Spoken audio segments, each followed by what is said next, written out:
অনেক দিনের ইচ্ছা ছিল খোলা আকাশে পাখির মতো ওড়া। সেই ইচ্ছেটা পূরণ হলো দীঘাতে গিয়ে শুধু ঘোরা নয়, সবার এক একটা আবদার পূরণ করেছিলাম। আস্তে আস্তে মুরগি কিনে এক জায়গায় বসে খাওয়াটার মজাই আলাদা। সত্যি অসাধারণ বানিয়েছিল। এতদিনের স্বপ্ন পূরণ হলো দীঘাতে গিয়েই। তারপর দুই বন্ধু নাচতে নাচতে চলে গেলাম সমুদ্রের ধারে। জানি না কখনো আর সৌভাগ্য কপালে থাকবে কিনা, আর এই এনজয়টা আবার পরকালে ফিরে পাবো কিনা। তাই আগে থাকতেই আমরা ফার্স্ট টাইম একটু ঘুরে ফিরে নিলাম, এনজয় করে নিলাম। ফ্যামিলি নিয়ে কোনোদিন আর দীঘাতে যেতে পারবো কি জানি না, তবে এই ভিডিওটা যতদিন আমার টাইম লাইনে থাকবে ততদিন একটা স্মৃতি হয়ে থাকবে। আর একটা ভিডিও তোমাদেরকে দেখাতে চাই, চাইনিজ রুমালি রুটি। এগুলো হচ্ছে চাইনিজ স্টাইলের রুটিগুলো বানায়। আর হ্যাঁ, আমরা দীঘাতে গিয়েছিলাম, সেই ভিডিওগুলো তোমাদের টোটালটা সামনে তুলে ধরতে চাই, ফার্স্ট থেকে লাস্ট অব্দি কি কি করেছিলাম। হাড় কাঁপানো শীতে রওনা দিলাম দীঘায়। বাসে উঠে পড়লাম সবাই, বাস থেকে নেমে গেলাম নিউ দীঘায় নেমে লাক্সারি একটা হোটেল পেয়ে গেলাম। এত কমের মধ্যে হোটেল পেয়ে যাব আমরা কল্পনাই করতে পারিনি। এর মধ্যে সোফা, সুইমিং পুল এবং খাট, আলমারি, শোকেস, টিভি, ওয়াইফাই, কি লাগবে। কম বাজেটের মধ্যে আমরা পেয়ে গেছিলাম সুন্দর একটা হোটেল। সবকিছু ঠিক আছে, কিন্তু বাচ্চাদেরকে নিয়ে এই কনকনি ঠান্ডার মধ্যে কেউ দীঘাতে আসবেন না।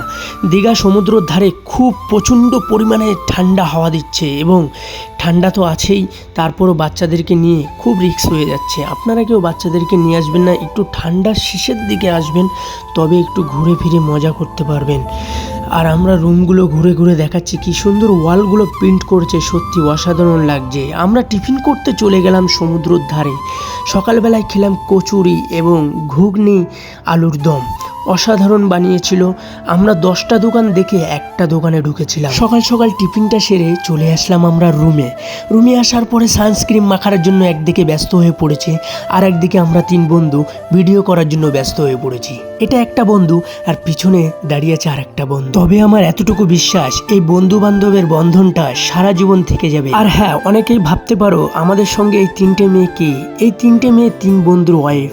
অনেকেই খারাপ ভাবতে পারো, তাই ভিডিওর মাধ্যমে বলে দিলাম। আর হ্যাঁ, আমরা এখন সমুদ্রের ধারে যাচ্ছি।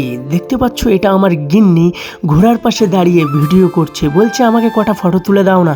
আমি বলছি না, চলো আমার সঙ্গে হাঁটো আর ভিডিও বানাই। আর হ্যাঁ, বড় বড় ঢেউ তোমাদেরকে দেখানো বাকি ছিল, সেটা ভিডিওর মাধ্যমে একই ফ্রেমে সবাইকে নিয়ে দেখালাম।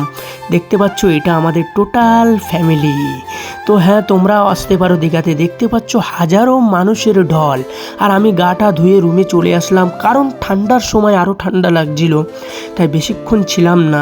তারপর সন্ধ্যাবেলায় বেরোনোর সময় তোমাদের হোটেলটা একটু আমি দেখানোর চেষ্টা করেছি। তো দেখতে পাচ্ছ, এটা আমাদের হোটেল, লাক্সারি হোটেল।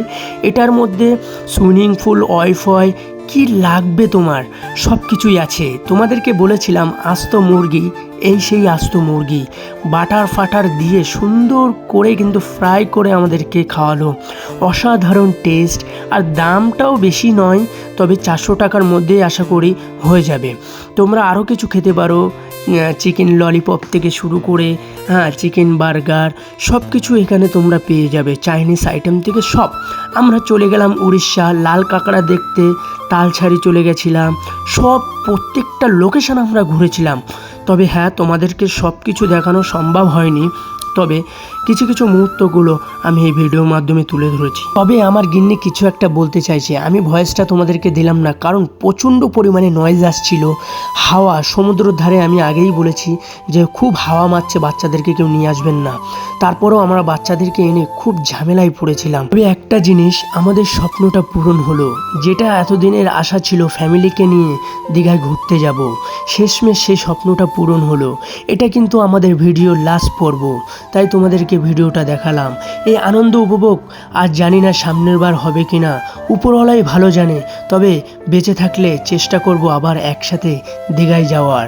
আর এই ভিডিওটা সারা জীবনের জন্য আমাদের টাইমলাইনে থেকে যাবে। ভালো থাকবেন।